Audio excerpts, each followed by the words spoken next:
Hey everybody, welcome to May's exciting garden update. Lots changed, lots hasn't, mainly a lot of growing stuff.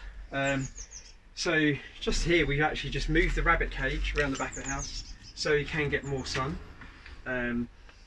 This winter jasmine is going crazy. My herbs are mixed bag. My thyme has not survived really the winter. I don't know, it was doing really well until about 3 weeks ago. The other stuff's doing okay. Apple mint's always slow, peppermint's great, lemon balm's great.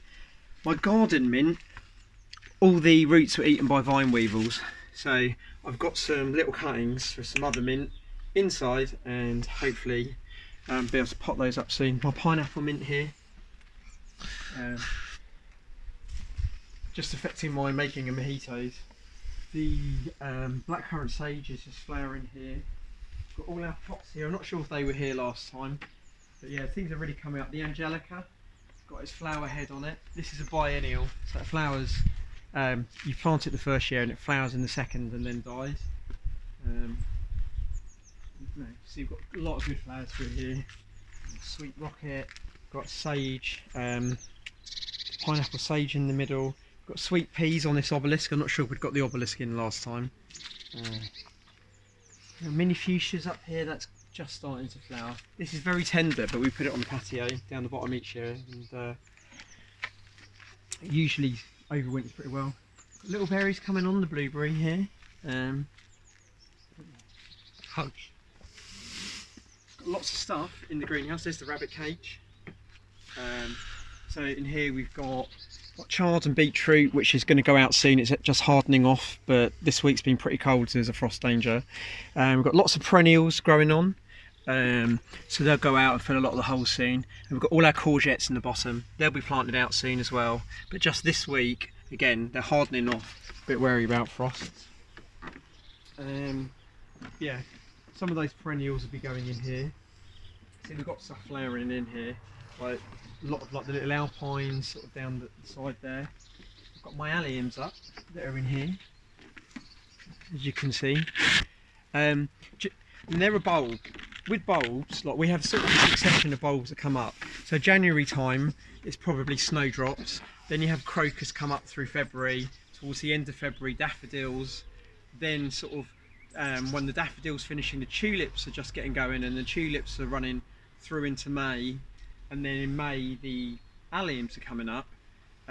Later in the summer we then have like a lucifer, acrocosmia, and like the gladioli as well. The heather's just coming to the end of its flowering now. Down here we've got Erigean, which is this sort of daisy-like flower. This is a perennial. It's really starting to spread everywhere, which is amazing now, which is what we want. Sort of taking over all the cracks. Like the weed we want, sort of, rather than the weed we don't.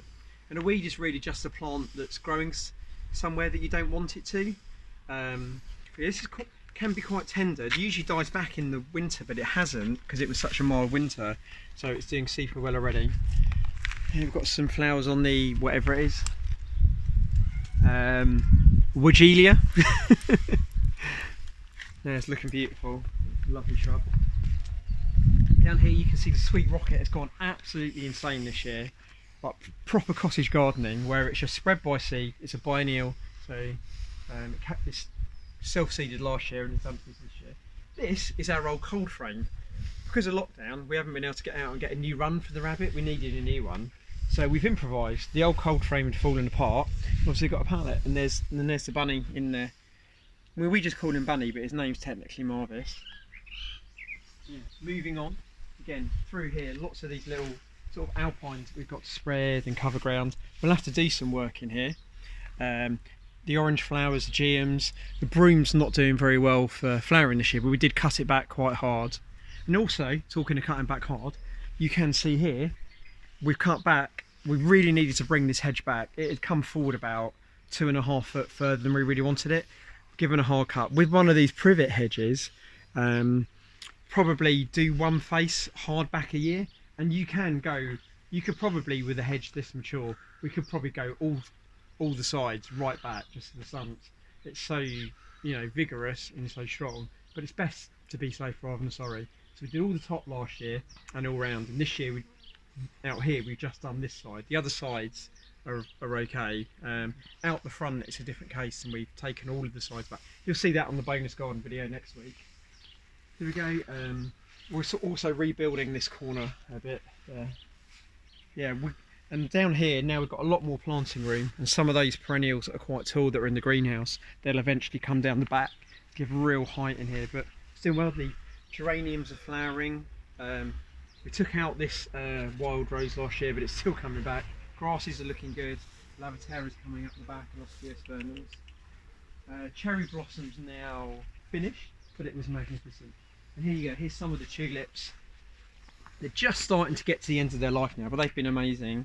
In here we have the amazes, like the Japanese maples. This one is as good as always. This one we had to cut back. It lost quite a lot of its growth, it had died. And this one's just always been tiny no matter what we've done. This should be the biggest one, should be bigger than that one, but it's just never done anything. These dicentras are just finishing up. And again, more brilliant tulips. So many in here, so many plums, like just starting to come up. But yeah, this is like one of the big changes, this bed. This is amazing. This is like works so well. We've got so much different foliage, sort of shrubs and perennials. The heuchera is in here. This is like a forsythia. This like kind of fiery bush in the middle is amazing. Again, more alliums. Got a lot of perennials coming up here. These are the lucifers. For like later in the summer, they'll have these fantastic fiery sort of red flowers. Just check out this allium. In terms of like alliums, they can be quite expensive. These ones that we've got here are Purple Sensation, which are kind of the classic, but they're also quite cheap, probably about the cheapest to buy. So if you want some alliums, that's what I recommend. And as you might guess by the name, they are a part of like the allium family. I didn't guess. This is a bit more of a work in progress. In a minute it's probably a bit too similar with the greens, but there should be more flowers and shrubs in here, but we're going to be replanting, so there's obviously a big bit here. But these poached eggplants are just flowering. I planted some a few years ago and they self-seed all down here each year. Got a poppy in there. Again, we can't get to garden centres because of lockdown, but we will replace these obelisks. Here we've got the clematis. This is a type 2, so this flowers in the spring.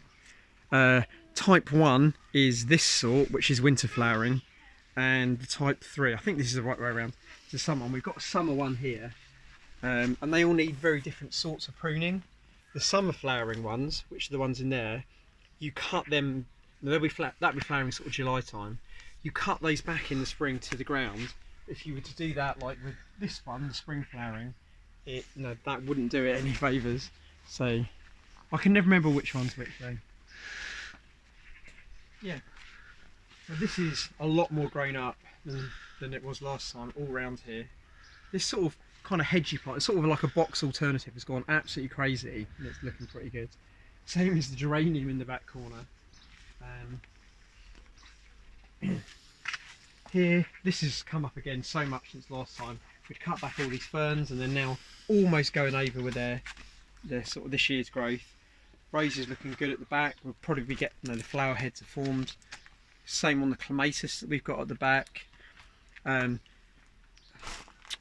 Aquilegia are just coming out, like also known by the name Granny's Bonnet, a classic cottage garden plant. This conifer's on a bit of a lean. Its root ball isn't firm in the ground, so I supported it for now. We need to kind of re-dig it in properly so it's straight and good. Had some barbecues. Barbecues have been a bit active lately. Let's actually get some charcoal if I can on. It's sort of locked down. Oh, and I can't think the name of it now. But yeah, in the pot, what's it called? That the slugs like to eat. Yeah. Name escapes me. Too many plant names in there. Hosta. Yeah. If you have hostas, make sure you got plenty of slug pellets or some kind of slug control. Just harvested a bunch of rhubarb out of here, so it's all over the shop. Need to get some more out of there. Got a few bits and pieces in here. Just had a cut out and cauliflowers we had here. These are just some random plants that we had. No, we needed someone to put them for now. these grasses weren't doing very well, so I've taken them out and sort of divided them where they were. Here, got our sweet peas. They're doing really, really well at the moment. My favourite flower. And a bit more recycling. Got tomatoes in here, and we're just sort of using this as a bit of a makeshift cold frame. This is off the old mini greenhouse. Under here we've got more tomatoes, and then we have loads of rhubarb from here. These are patio fruit trees, so they'll be very small. We'll probably only get about that big, and a couple of fruit bushes, and some more grass I've moved out to try and sort of save it where it's getting a bit swallowed. Yeah, if you look down this side, we've obviously got these pots here. So I said last time, this is like the project. Hopefully the builder's merchant will be able to deliver soon. We'll get all the steps in, and like there'll be these pots on the end here of all of these, and then in between there'll be like fruit bushes and stuff planted directly into the ground, and then we'll mulch. We'll grow spreading alpines or whatever in between. So in between the steps it'll be green path. Here we've got this is all garlic. We've not been able to grow as much veg as we'd like this year, just because we can't get the seeds because of lockdown. But we got, you know, we're making do with what we got. There's gooseberries there. Let's just oh, here we've got this is carrots in here.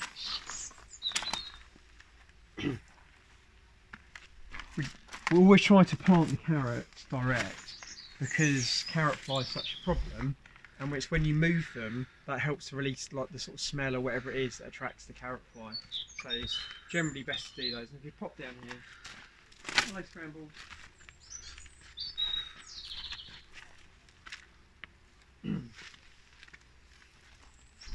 Got the red currants cut these back quite hard this year, but we've still got plenty of berries coming in here.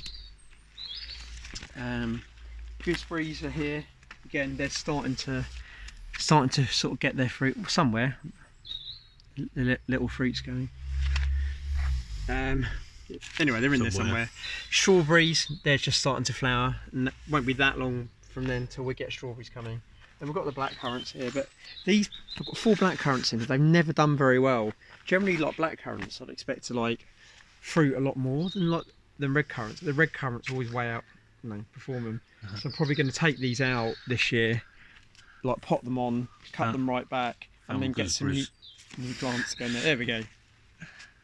Yeah, I think that's pretty much it for now. Making the best of what we can under lockdown, but the garden's looking pretty good. So much more growing up. We've cut all the hedge at the weekend here, so it's looking pretty neat as well, all the tops and sides.